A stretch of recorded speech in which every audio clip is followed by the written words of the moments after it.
Mateo capítulo 26, versículo 1 dice: cuando hubo acabado Jesús todas estas palabras. Ahora, aquí en el capítulo 26, Mateo tiene solamente 28 capítulos, ya estamos al final del libro, pero aquí Jesús termina de enseñar. O sea, él ya lleva 3 años y medio enseñando, empezó su enseñanza con el Sermón del Monte y realmente su enseñanza ha sido 3 años y medio de su vida. O sea, su vida nos ha enseñado sus milagros, sus enseñanzas, sus sermones, sus milagros. O sea, todo lo que Jesús hacía tenía una enseñanza para ellos y para nosotros también. Y aquí Jesús deja de hablar, deja de enseñar. Y ahora lo que toca, acuérdate, estamos en la última semana de la vida de Jesús en su ministerio terrenal, y lo que toca para Jesús es ir a la cruz. Es su obra de redención, es ir a Getsemaní, ir a la cruz, morir por nosotros, ser sepultado y al tercer día resucitar. Y entonces, versículo 1, cuando hubo acabado Jesús todas estas palabras, acuérdate, Jesús está hablando profecía. Es lo que viene, el fin del mundo, la gran tribulación. La gran tribulación se parte en dos, 3 años y medio, 3 años y medio. En los segundos 3 años y medio viene el anticristo, viene la bestia, viene lo peor de la gran tribulación. Y entonces el final, ¿no? ¿Cómo va a ser el final del mundo? ¿Qué es lo que va a suceder? Y el final del final, que es cielos nuevos y tierra nueva, que realmente no es el final, sino es el comienzo de la eternidad. Y entonces cuando hubo acabado Jesús todas estas palabras, dijo a sus discípulos: sabéis que dentro de 2 días se celebra la Pascua y el Hijo del Hombre será entregado para ser crucificado. Jesús en esta frase une 2 verdades: la Pascua y el Hijo del Hombre. Ahora acuérdate, el Hijo del Hombre es un término mesiánico. Daniel capítulo 7 habla del Cristo, del Mesías, del Salvador, de Dios mismo, el Dios todopoderoso, el Dios glorioso. Y Jesús une estas 2 cosas: el Hijo del Hombre, que es Jesús, el Mesías, el Hijo de Dios, o Dios el Hijo, con la Pascua. Ahora, la Pascua, acuérdate, es la salida del pueblo de Dios, del pueblo de Israel, de esclavitud de Egipto, y Jesús une estas 2 cosas porque Él es el que va a librar a su pueblo. ¿De qué? De la esclavitud. ¿De qué? Del pecado. Entonces eso es muy importante. Él es, y si te das cuenta, une otras 2 verdades: la Pascua, el Hijo del Hombre y la cruz, porque dice será crucificado. Y entonces Jesús es el Cordero de Dios. Acuérdate que la Pascua, lo que ellos tenían que hacer es, el padre de familia, el líder de la casa, tenía que sacrificar a un cordero, tenía que su sangre ponerla en una tinaja, en un lebrillo, salir a la casa, y esto toda la familia lo veía. Tenía que salir con toda la familia a la puerta de su casa, y en la puerta de su casa, en los dinteles, que eran de madera, tomar con un hisopo y hacer esta señal con la sangre en un dintel, y después lo tenía que hacer una vez más y en otro dintel. Y lo que estaba haciendo Dios en su pueblo, esto se tenía que celebrar año tras año, era grabar en sus ojos, pero en su mente y en su corazón, la señal de la cruz. Y entonces Jesús es eso, el Cordero de Dios que venía a quitar el pecado del mundo.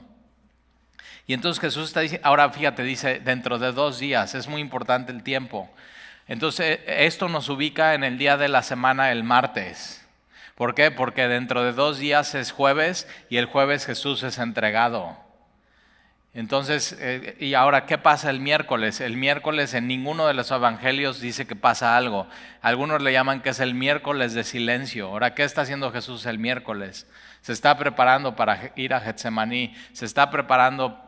No solamente eso, sino para la cena de la Pascua. Él está organizando y haciendo los preparativos, y eso pasa el día jueves, que ya lo veremos la próxima semana. De hecho, la próxima semana vamos a tomar lo que se llama la Cena del Señor, y lo que nos toca en Mateo capítulo 26, lo que sigue es la Cena del Señor. Y entonces tú puedes preparar tu corazón. Ahora, Jesús lo prepara, Jesús lo ordena y Jesús los invita.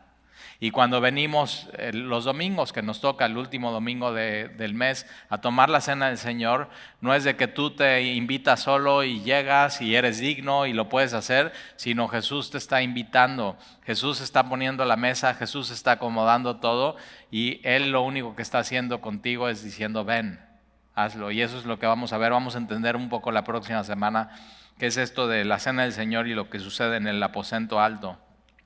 Y entonces Jesús dice, sabéis que, versículo 2, que dentro de 2 días se celebra la Pascua y el Hijo del Hombre será entregado. Ahora, va a ser entregado por los principales sacerdotes, los escribas y los fariseos y los ancianos y los líderes, pero realmente Jesús se entrega a sí mismo. Él dio su vida por ti, por mí. Él lo está diciendo, o sea, ya está el plan. De hecho, en Apocalipsis y en Primera de Pedro dice que el Cordero de Dios fue inmolado desde antes de la fundación del mundo. Piensa en eso. O sea, antes de que Jesús en Génesis dijo, sea la luz, antes de que hizo las montañas, los planetas, el mar, con todo lo que hay arriba y abajo, antes de todo, Jesús y Dios y el Espíritu Santo planearon la cruz. Dios ya sabía, antes de hacer a Adán y Eva, que iban a pecar contra Dios, porque les dio la libertad de amarle o no amarle, de buscarle o no buscarle, de vivir en la verdad o no vivir en la verdad, de tener comunión con Dios o no tener comunión con Dios. Dios ya sabía que ellos iban a desobedecer, que ellos iban a caer, que iban a ser expulsados del huerto del Edén, pero Dios antes de todo eso ya está poniendo la solución. Él ya sabía todo, Él es el Todopoderoso, Él es eterno, Él no vive las etapas como tú y yo las vivimos. Pero entonces antes de que fuera la luz fue la cruz, en el plan de Dios, desde antes de la fundación del mundo, ya estaba todo planeado. Pero de pronto ellos, los sacerdotes y el concilio y los ancianos, ellos piensan que ellos están haciendo el plan, pero realmente el plan es de Dios. O sea, ellos piensan que están moviendo las fichas y acomodando cosas y Dios ya tiene el as bajo la manga y dice aquí se hace esto, mi voluntad. Y mira, vamos a seguir leyendo versículo 3. Entonces los principales sacerdotes, los escribas y los ancianos, tres grupos. Los sacerdotes, que incluye al sumo sacerdote. Ahora, no nada más aquí hay un sumo sacerdote, hay dos. Porque está Anás y Caifás. Ahora, Caifás es el sumo sacerdote reconocido por el gobierno romano, pero Anás es como que el más reconocido entre los religiosos. Ahora, ¿quién es? Caifás es el sumo sacerdote y Anás es el suegro de Caifás. Entonces, todo un negocio. Ya era todo un negocio, se estaba pasando de familia a familia, o sea, todo mal, todo chueco, todo debajo del agua, todo tinieblas. Todo echado a perder. Y por eso Jesús vino a cambiar absolutamente todas las cosas y hacer nuevas las cosas. Y entonces los principales sacerdotes, los escribas y los ancianos, el Sanedrín del pueblo, se reunieron en el patio del sumo sacerdote llamado Caifás y tuvieron consejo, es decir, hacen como un Sanedrín, una junta de los líderes espirituales en esa época. Pero es ilegal porque no la podían hacer en casa del sumo sacerdote y menos, o sea, en el patio. Lo tenían que haber hecho en el templo, en el lugar donde se reúne el Sanedrín, y lo hacen todo mal y lo hacen en el patio de la casa del sumo sacerdote llamado Caifás, y tuvieron consejo para prender con engaño a Jesús. Líderes espirituales engañando, mentira, falso testimonio. Y se están reuniendo para eso. Ellos no estaban ahí para eso, ellos estaban para edificar al pueblo, para reconocer de pronto cuándo vendría el Mesías, para estar estudiando las Escrituras. Y de pronto ellos ya decidieron qué hacer con Jesús. Va a haber un momento en tu vida donde tengas que decidir ya qué vas a hacer con Jesús, que ya no haya más, o sea, ya tienes que tomar una decisión. Y ellos deciden prender con engaño a Jesús y matarle. Ve la junta de los líderes religiosos en Jerusalén, en la casa del sumo sacerdote. Su junta es para asesinar a un hombre. O sea, tremendo. Por eso que alguien se diga líder religioso no dice absolutamente nada. Versículo 5. Pero decían, no durante la fiesta, para que no se haga alboroto en el pueblo. ¿Por qué? Porque la Pascua, que se celebraba unas veces al año, traía junto con la celebración de la Pascua muchísima euforia espiritual, muchísimo deseo ¿de qué? De libertad. Acuérdate, la Pascua es Dios liberando al pueblo de Egipto. Ahora, ¿bajo quiénes estaban ahorita los judíos? Bajo los romanos. Entonces, si lo pudo hacer Dios con Faraón, ¿por qué no Dios lo podría hacer ahorita con el César? ¿Por qué Dios no nos podrían liberar de Roma y ya poder ser libres? El problema es que ellos no se estaban dando cuenta que realmente la opresión no venía de Roma, sino venía de sus pecados. Venía de rechazar al Mesías como su Señor y su Salvador. O sea, estaban completamente cegados en eso. Y sí, en tu vida puedes tener muchas opresiones financieras, problemas financieros, cosas que te oprimen, cosas que dices, híjoles, qué carga, qué pesado.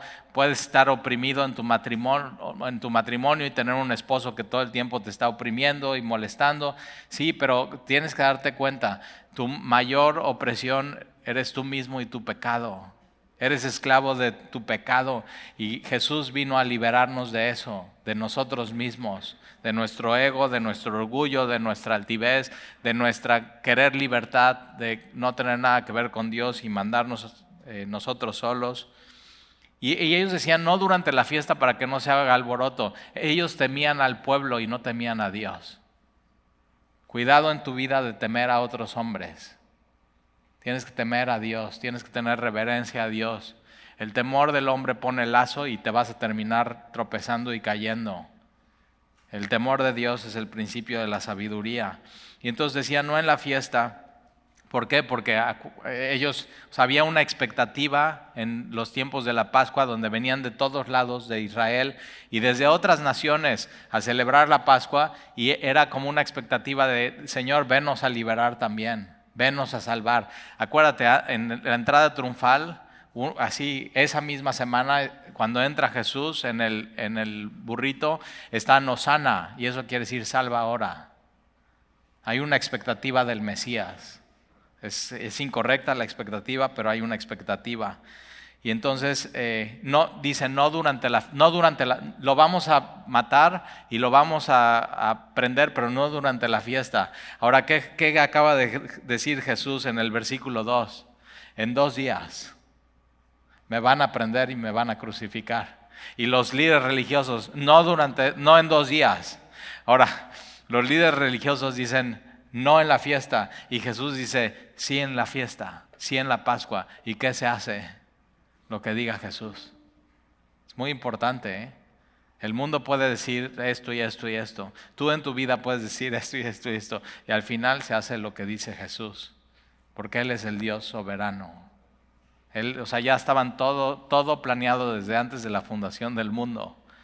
Y eso, ponte a pensar un poco en eso. Versículo 6.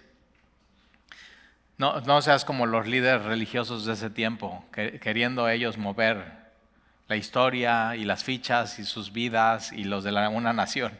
Al final el líder en tu vida tiene que ser Jesús. Él tiene que tener la última palabra. En el corazón del hombre están las disposiciones, los planes, pero al final Dios tiene la última palabra. Entonces no luches contra su voluntad. Versículo 6, y estando Jesús en Betania, en la casa de Simón el leproso, y aquí es una comida, entonces le organizan una comida a Jesús, y es en Betania. En Betania es un lugar donde también de ahí es María, Marta y Lázaro y todos sus amigos, y en esta comida es en casa de Simón, y es Simón el leproso. Ya ves, sí se valen apodos en la Biblia. Los mexicanos somos mucho de eso, de el este. Y entonces aquí este es Simón el leproso. Ahora, si fuera leproso, nadie iría a comer a su casa. Entonces, ¿qué quiere decir? Que fue un hombre que era leproso y que Jesús lo sanó. Pero se le queda lo leproso, ya es el leproso. Ya no es leproso, pero es el leproso. Y todos aquí tenemos una historia de lo que éramos antes. Ya no somos, pero se nos ha quedado en nuestra historia, o sea, y no nos jactamos de eso, pero nos tenemos que acordar quiénes éramos y quién es el que nos salvó, quién es el que nos sanó, quién es el que nos cambió por completo. Y entonces ahora en esta fiesta está Simón el leproso. Imagina su historia, o sea, diciendo así a los invitados: bienvenidos, por fin puedo invitar a alguien a mi casa. Es más, ellos no tenían ni casa, los sacaban de su casa, los sacaban de la ciudad, no podían entrar. O sea, completamente apartados del pueblo, no podían entrar a la sinagoga, no podían tener comunión con nadie. La enfermedad cada vez carcomía más sus piel y sus órganos, y tenían que estar tapados. O sea, si tú crees que es molesto andar con tu cubrebocas, estos cuates pobres tenían que taparse. Cuando se acercaban a alguien tenían que decir: inmundo, inmundo. Así, o sea, terrible su vida. Y lo peor de eso es que no sentían. Ya no sentían. Entonces tú podías llegar con uno y quemarle con fuego y no sentía absolutamente nada. Cauterizada su piel.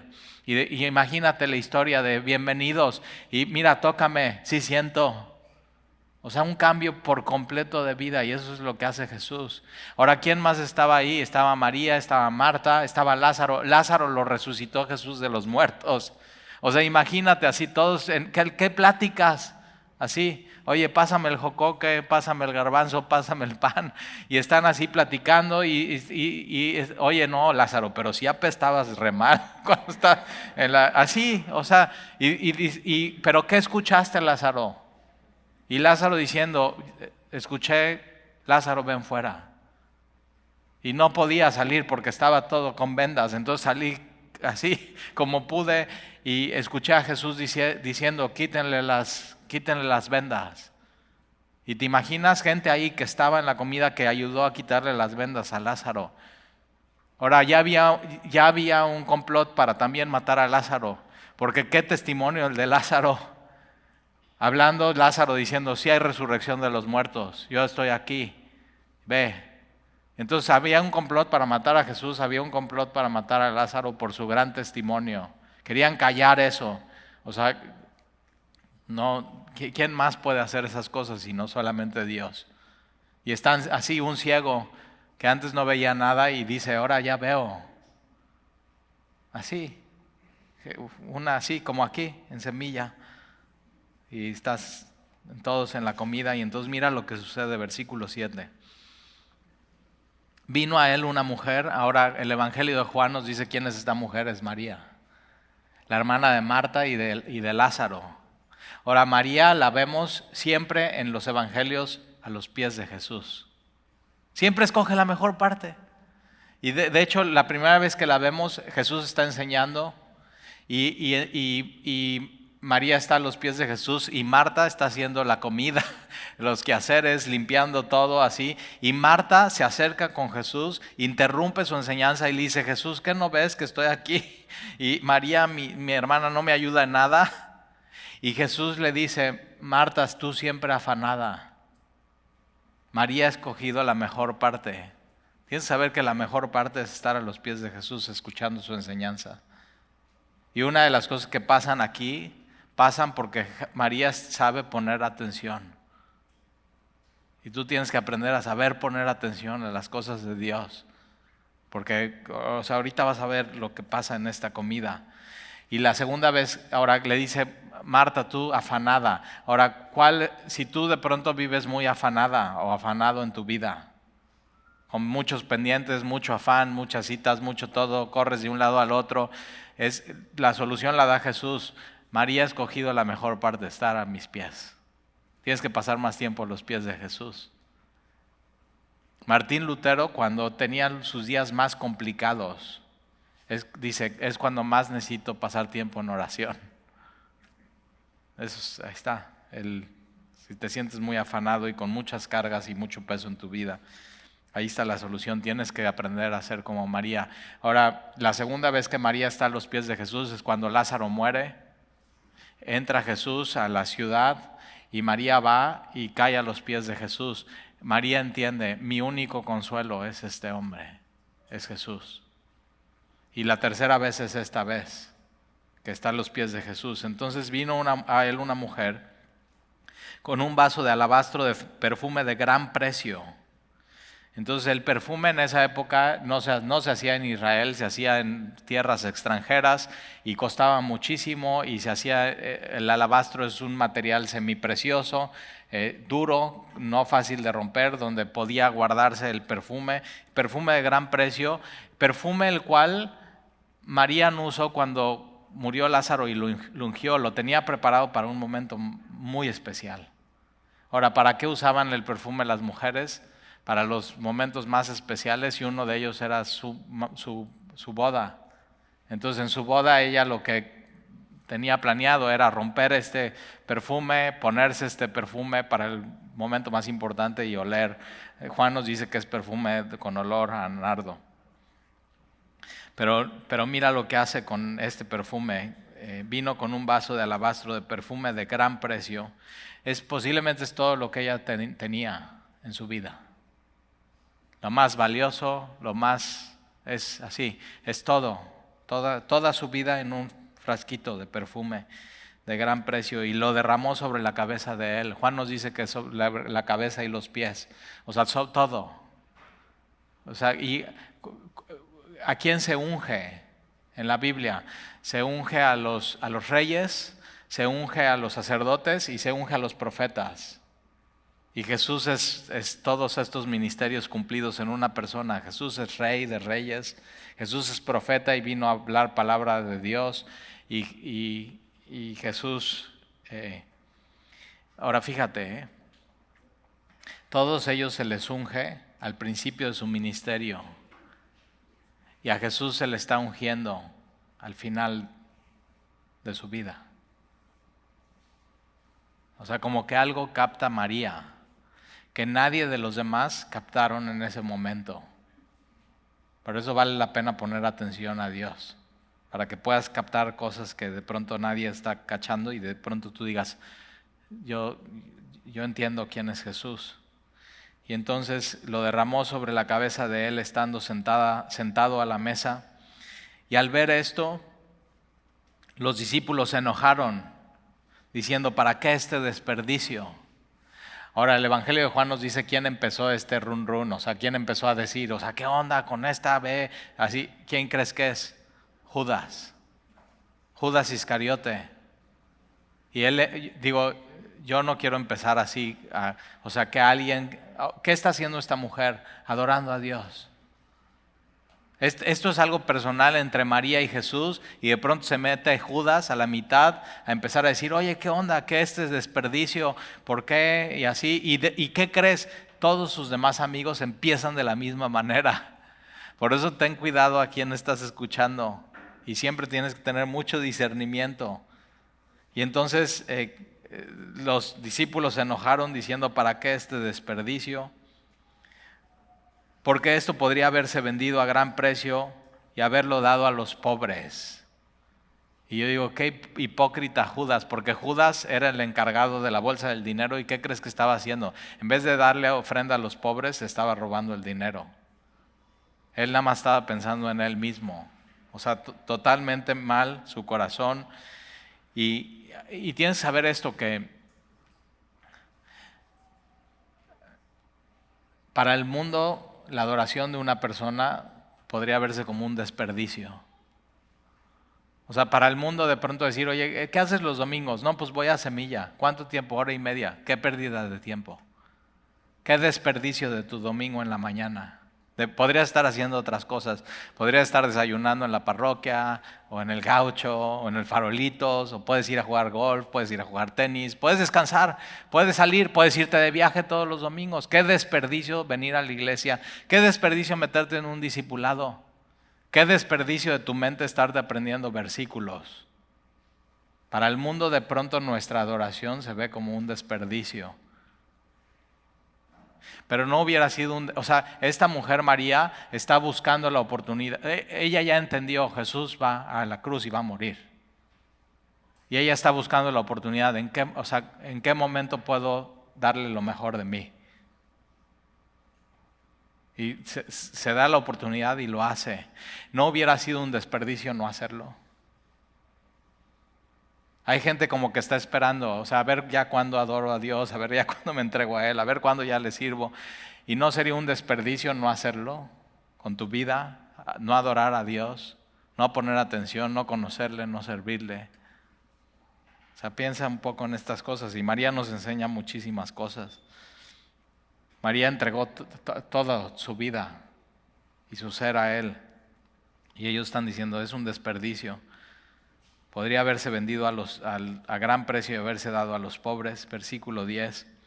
Y entendiéndolo Jesús les dijo, ¿por qué molestáis a esta mujer? Entonces mientras hay gente que te va a decir, o sea, ¿qué onda? Es un desperdicio, ¿por qué haces eso? ¿Cómo? A mí una vez un amigo me dijo, está padrísimo eso que seas cristiano, pero por favor nunca des el diezmo. O sea, como si el cristianismo fuera el diezmo y no fuera adorar a Dios y servir a Dios y conocer a Dios. O sea, como si fuera un desperdicio apoyar la obra de Dios y ofrendar y ayudar a los pobres, así, pero el mundo lo ve así. Y entonces Jesús defiende a María y le dice, ¿por qué molestas a esta mujer? Yo nunca quiero ser eso de que Jesús me tenga que amonestar y diga, o sea, que me meta entre la adoración de una persona con Dios y que esté, oye, ¿por qué haces eso? Así no, yo digo, no, Señor, no está bien, no molesto a nadie. Cada quien con Dios. ¿Por qué molestáis a esta mujer? Pues ha hecho conmigo una buena obra. Nueva versión internacional dice, ¿por qué molestas a esta mujer? Se ha hecho conmigo algo hermoso. Y yo digo, yo quiero que Jesús diga así de mí. Talía hace cosas hermosas para mí. Cuando venimos y adoramos a Dios, para Dios es eso, es algo hermoso. Para el mundo es un desperdicio. O sea, podría estar ocupando tu tiempo de mejor manera. Y Jesús dice, no, es algo hermoso.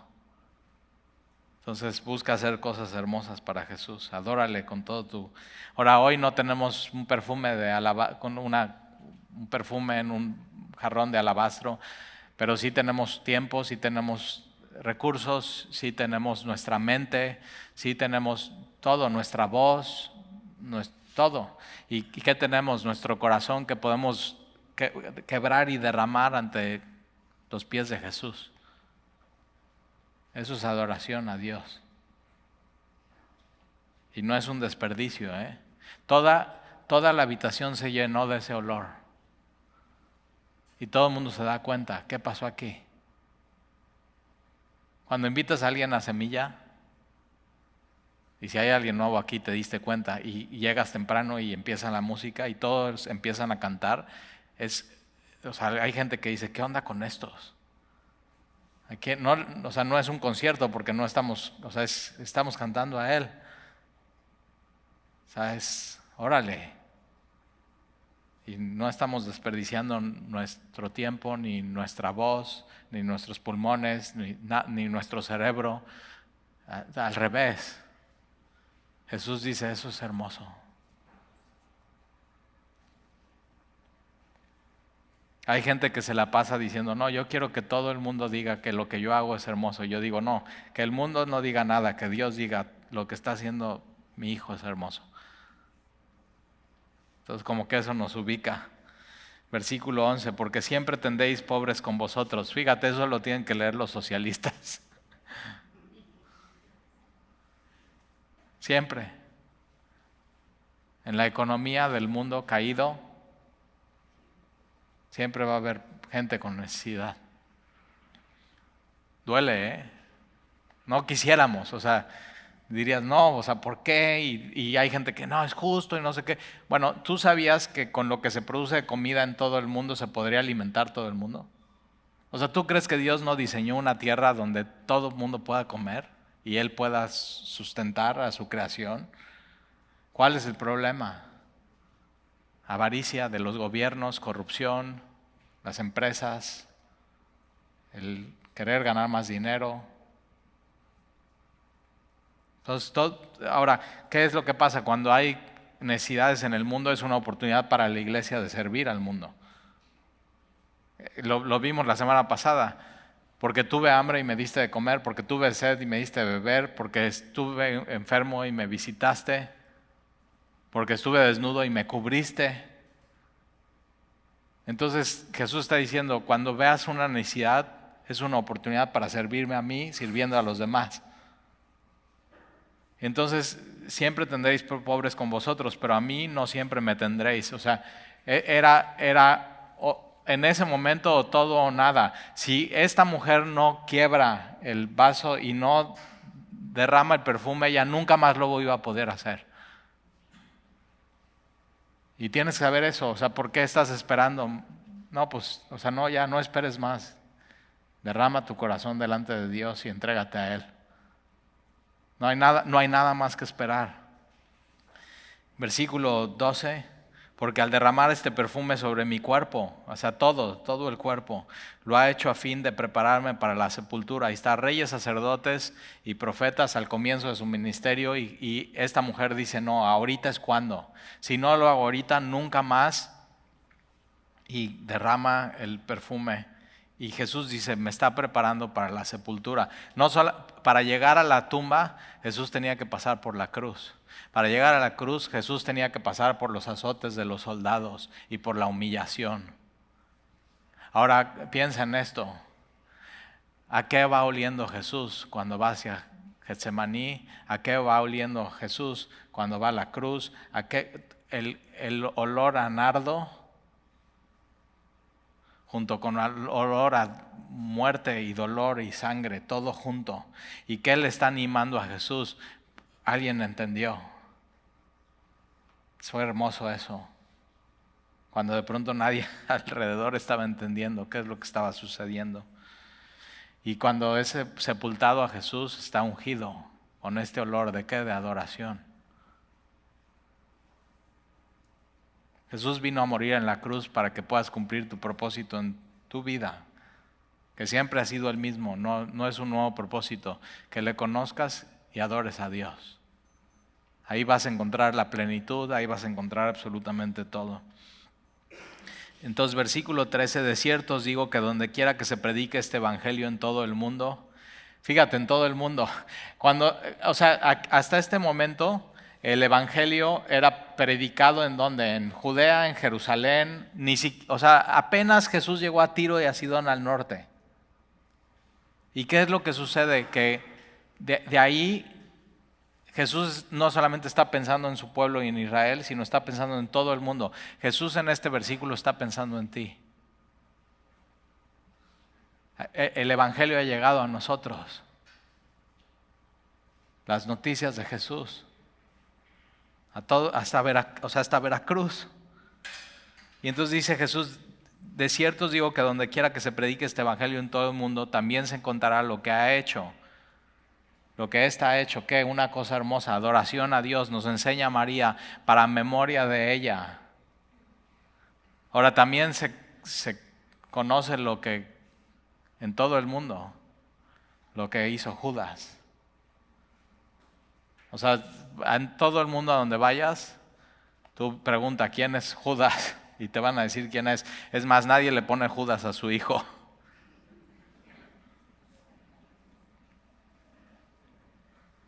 Bueno, los muy desubicados porque había dos Judas, Judas Iscariote y el otro Judas. Dice, yo le puse Judas Tadeo a mi hijo. Bueno, está bien.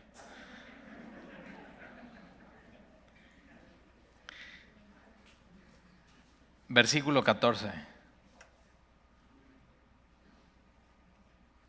O sea, en todo el mundo sigue oliendo este perfume. Ahora, cuando estudiamos el Evangelio de Juan, que viene este pasaje también, yo me preguntaba, ¿cómo es el olor a nardo? Y a las 2 semanas me trajeron un perfumito de nardo. Y ya sé cómo es el olor a nardo. Pero es eso, es el olor a adoración a Dios. O sea, cómo se ve una persona que ama y adora a Dios y que sabe, no es un desperdicio adorar a Jesús. No es un desperdicio. Sería un desperdicio en tu vida no adorar a Jesús y no conocerle. Versículo 14, entonces uno de los 12, que se llama Judas Iscariote. ¿Por qué Iscariote? Bueno, porque hay dos y no se debe de confundir. Iscariote porque es de Isaacar. Y entonces, ahora fíjate, era considerado uno de los 12. Vio las mismas cosas que los otros 11 vieron, hizo milagros igual que los 11 hicieron milagros. Judas Iscariote hizo milagros. Por esos milagros no dicen absolutamente nada. Y entonces uno de los 12, que se llamaba Judas Iscariote, fue a los principales sacerdotes y les dijo: ¿qué me queréis dar y yo os lo entregaré? Ve la diferencia entre María y Judas. María está: yo lo más preciado y lo único que tengo, eso yo se lo doy. Eso es adoración. Y Judas está yendo con los principales sacerdotes y dice: yo no vengo a dar nada, ¿qué me dan a mí? A veces se piensa que, y es eso, que cuando tú vienes a la iglesia, tú vienes ¿qué me dan a mí? ¿Qué tienen para mí? Un día llegó alguien a la semilla y dice: ¿qué tiene semilla para mí? Y yo digo: sí, aquí está el menú, joven, tenga. O sea, enchiladas, pobrecitos. O sea, no, tú vas a cumplir tu propósito en tu vida y tú vas a adorar a Dios. Tú tienes algo que dar a Dios. Por eso el tiempo de la adoración en Semilla es tan importante. Y a veces dicen: es que como que ese tiempo no me da nada. Claro que no te da nada. Tú le estás dando a Dios.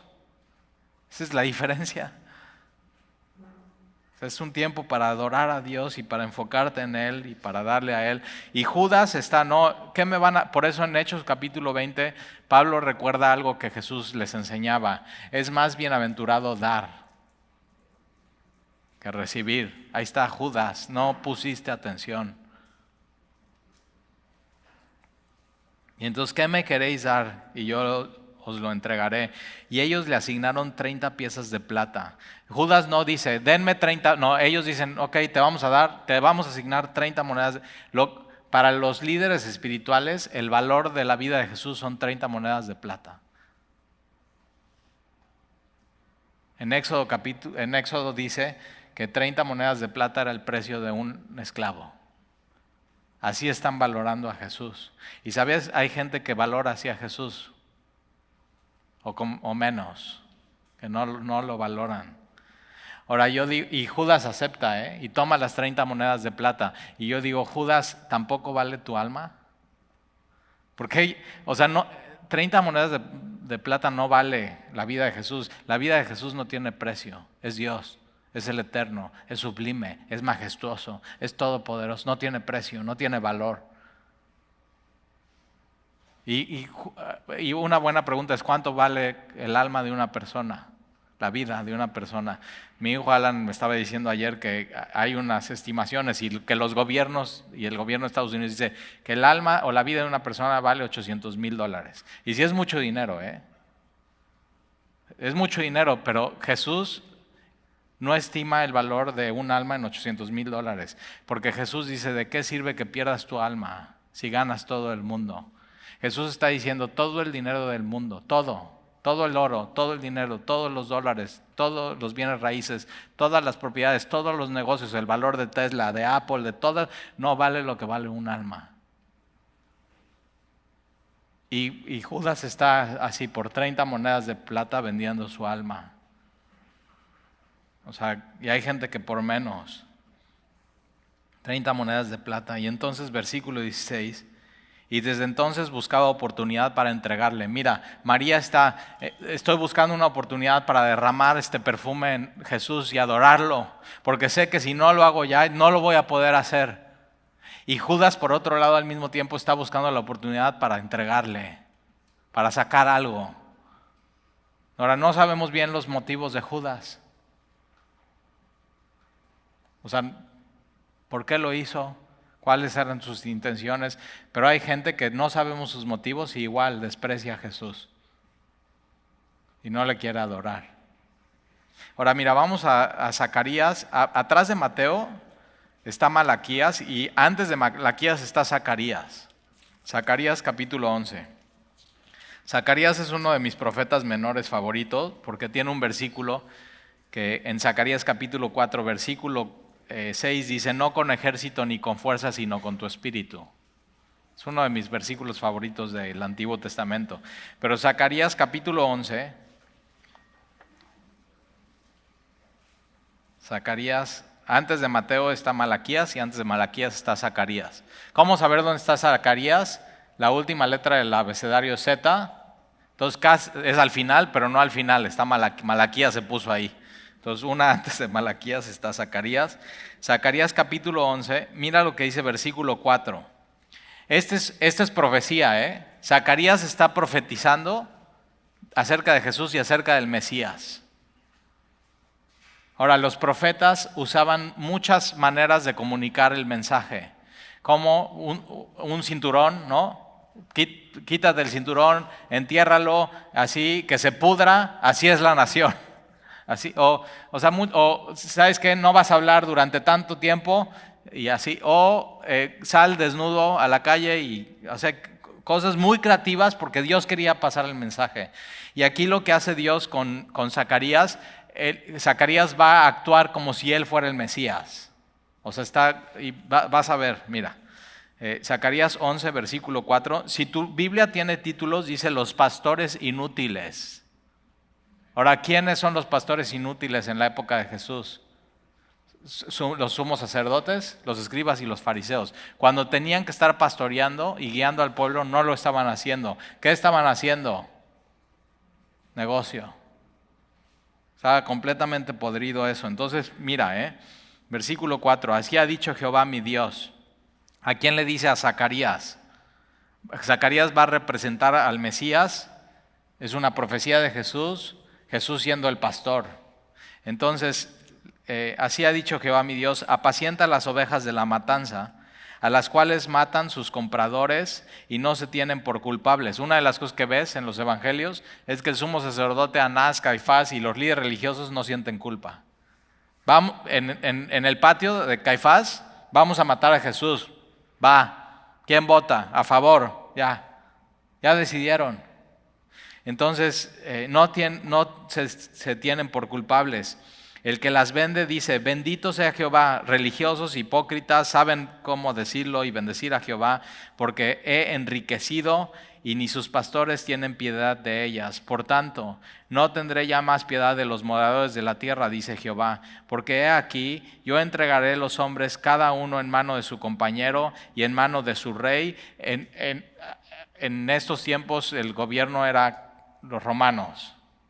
Y antes de todo esto, Dios había protegido a su pueblo de invasiones, de guerras, de conquistas, pero lo que Dios dice, no quieren a Jesús, no quieren a mi hijo, quito mi bendición, quito mi protección.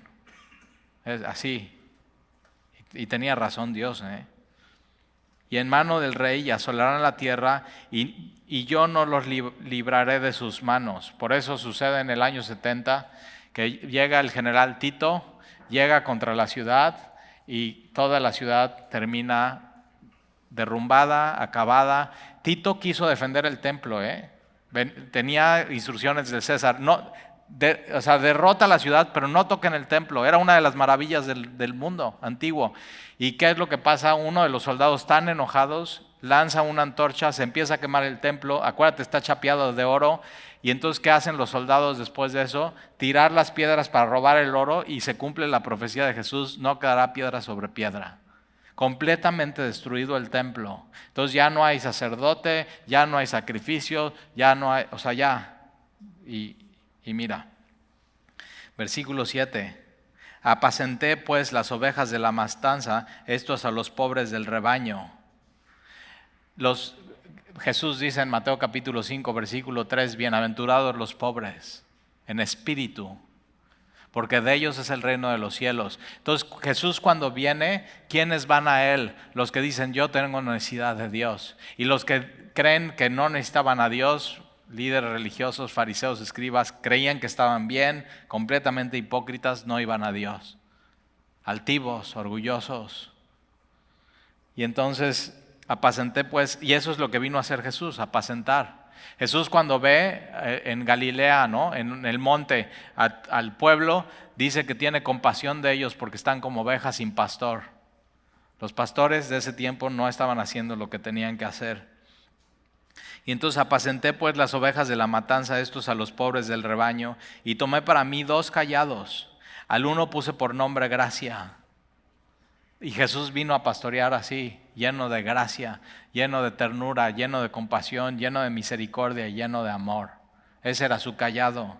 Y al otro Ataduras, y apacenté las ovejas. Ataduras quiere decir unión. Y Jesús vino a eso, a un solo pueblo. Versículo 8. Y destruí a 3 pastores en un mes, pues mi alma se impacientó contra ellos, y también el alma de ellos me aborreció a mí. ¿Quiénes son estos? O sea, los líderes religiosos. Dicen, aborrecemos a Jesús. Y Jesús, después de 3 años y medio, dice, ok, ya, hasta aquí llegó. No más palabras para ellos. No más amor, no más protección. Si eso es lo que quieren, está bien. Ahora, ¿quiénes son estos, los 3 pastores? Bueno, hay muchas ideas, pero Jesús lo acaba de decir en Mateo capítulo 26. Son los sacerdotes, los escribas y los fariseos. O sea, hasta aquí llegaron. Pues mi alma se impacientó contra ellos, y también el alma de ellos me aborreció a mí, y al tal grado de vamos a matarlo. Versículo 9, y dije, no os apacentaré, la que muriere que muera, y la que se perdiere que se pierda, y las que quedaren, que cada uno coma la carne de sus compañeras. Eso pasa en el año 70, llega el general Tito, rodean la ciudad. Acuérdate, Jerusalén está amurallada, entonces no puede entrar, no puede salir gente, no puede entrar y no puede salir ¿qué? Alimentos. ¿Y qué es lo que empieza a pasar? Una hambre tan fuerte que se empiezan a comer entre ellos. O sea, la profecía cumpliéndose paso a paso. Versículo 10.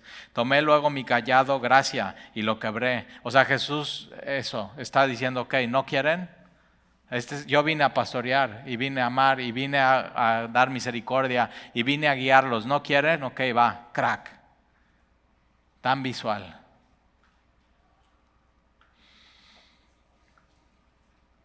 Y lo quebré para romper mi pacto que concerté con todos los pueblos. Y Jesús vino a hacer ¿qué? Un nuevo pacto con los que le reciben a Él, con los que le aceptan a Él, con los que reconocen la cruz, con los que reconocen su resurrección. Y versículo 11, y fue deshecho en ese día, y así conocieron los pobres del rebaño que miraban a mí, que era palabra de Jehová. ¿Quién es? María. O sea, este hombre es la palabra de Dios encarnada, los pobres. Y versículo 12, y les dije, si os parece bien, dadme mi salario. O sea, lo que ha hecho, todo lo que hizo Jesús, su vida, sus enseñanzas, su ministerio, sus milagros, todo lo que Jesús hizo. Si os parece bien, dadme mi salario, y si no, dejadlo. Y pesaron por mi salario 30 piezas de plata. Ahí está, el valor que le asignaron a Jesús. 30 piezas de plata. Y me dijo Jehová, echadlo a tesoro. ¿A dónde? Al templo. Tenían un tesoro el templo. ¿Y qué es lo que hace Judas? Judas toma las 30 piezas de plata, se va, crucifican a Jesús, le entra la culpa, va, en vez de ir a Jesús y arreglar el asunto, ¿con quién va? Con los líderes religiosos. Pedro, ¿con quién va? Con Jesús. Y Judas va con los líderes religiosos, toma las monedas, las avienta al templo. Los líderes religiosos recogen las monedas y dicen, estas monedas no las podemos echar al tesoro del templo porque es dinero de sangre, de muerte. ¿Y qué compran los líderes religiosos? Un terreno. ¿Y para qué es el terreno? Para enterrar a extranjeros. A los extranjeros, a los gentiles les decían perros. Para enterrar para los perros. Así ve cómo apreciaron a Jesús. Y no termina bien la historia para Caifás, para Anás y para Judas. No termina bien la historia. Jesús no quería eso para ellos. Y me dijo Jehová, écholas al tesoro, hermoso precio con que me han apreciado. Ahora, ¿quién se hace algo hermoso? ¿Y quién se da cuenta? Ya, María. Y Jesús dice, eso es hermoso. Y el sumo sacerdote y Judas y los líderes, hermoso precio con que me han apreciado. Ahora, otra vez, no sabemos la motivación de Judas, pero no apreció a Jesús. Y hay gente que no aprecia a Jesús. No sabemos por qué. No tendrían por qué no.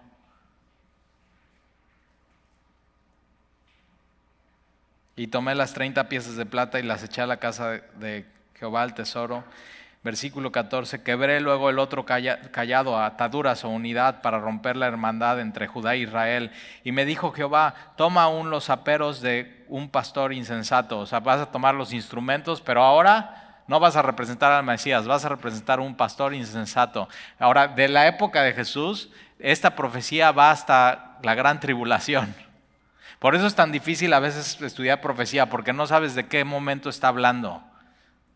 Pero está hablando de lo que viene. Y entonces toma aún los aperos de un pastor insensato, porque aquí yo levanto en la tierra un pastor que no visitará a las perdidas, ni buscará a la pequeña, ni curará a la perniquebrada, ni llevará a las cansadas a las cuestas. Ahora aquí Jesús hizo esto. O sea, Jesús Jesús vino a salvar lo que se había perdido. Jesús vino a buscar hasta la más pequeña de las ovejas, la más insignificante. Jesús vino a buscarla y a restaurarla. Jesús vino a curar lo que estaba enfermo, no solamente físicamente, sino espiritualmente, a la periquebrada. Y Jesús vino a llevar a las cansadas a las cuestas. ¿Y Jesús qué dice? Venid a mí todos los que estén cansados y cargados, porque yo les haré descansar. Porque mi yugo es fácil y mi carga es ligera. Aprendan de mí que soy manso y humilde de corazón. Y es lo que vino a hacer Jesús. Y entonces no haré eso, sino que comerá la carne de la gorda y romperá sus pezuñas.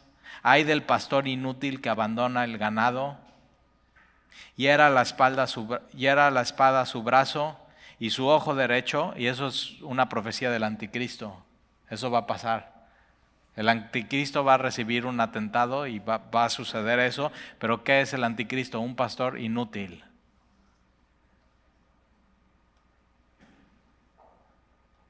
Y del todo se secará su brazo y su ojo derecho será enteramente oscurecido. Ahora vamos a regresar a Mateo capítulo 26 y terminar con esto. 30 monedas de plata. ¿Cuánto cuesta tu alma?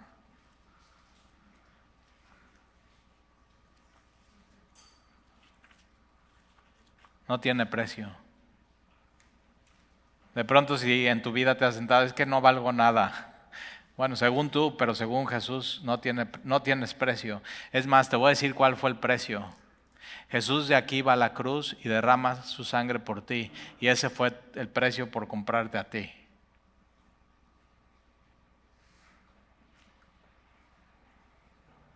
Ve cuánto Él te ama. Él se entregó a sí mismo por ti. Entonces, ¿qué vas a hacer? Hay dos opciones en tu vida. Versículo 14, entonces uno de los 12 que se llamaba Judas Iscariote fue a los principales sacerdotes y les dijo, ¿qué me queréis dar? Y yo os lo entregaré. Y ellos le asignaron 30 piezas de plata. Y desde entonces buscaba oportunidad para entregarle. Y al mismo tiempo que Jesús va a preparar la cena del Señor, que es lo que vamos a ver la próxima semana en el aposento alto, que ya está completamente ungido, preparado para la sepultura, para la cruz y para la muerte. Judas está buscando en qué momento entregarle, buscando oportunidad. Ahora tú en cada oportunidad que tengas tienes que buscar adorar a Dios, derramar tu vida a Él, ser como María. Y otra vez, todo el trayecto desde el aposento alto hasta ser golpeado Jesús por los soldados, hasta salir de la casa el lugar donde se le juzga a Jesús, llegar ante Poncio Pilato, ir a la cruz del Calvario, ser crucificado en la cruz, todo eso huele a la adoración de María.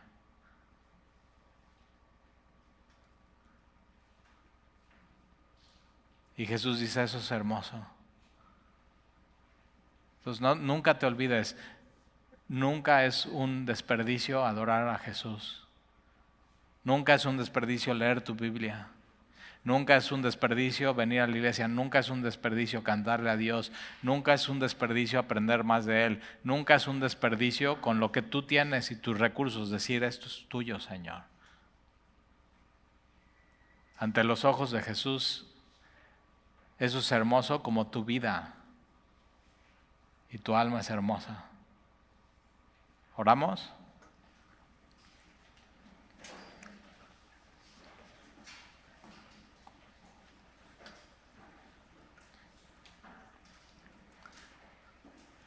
Padre, y no queremos ser como Judas,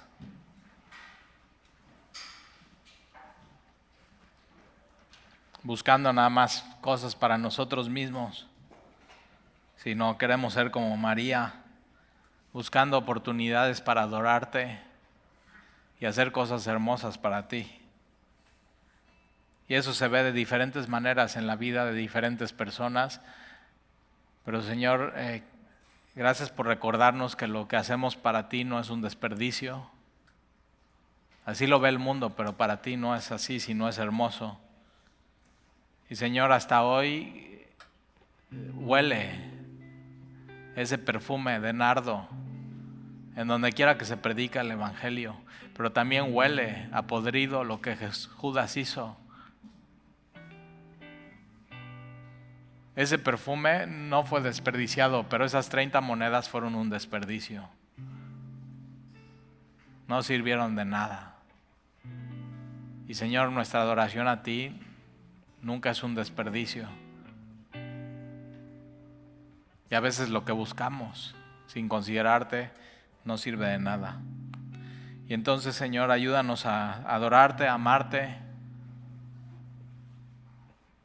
a poner como prioridad siempre a ti en nuestra vida y que nuestro corazón sea como ese frasco de alabastro, que nuestra vida, nuestro respirar, nuestros recursos, todo nuestro ser, Señor, lo rompamos a tus pies y que tú recibas ese olor como adoración a ti.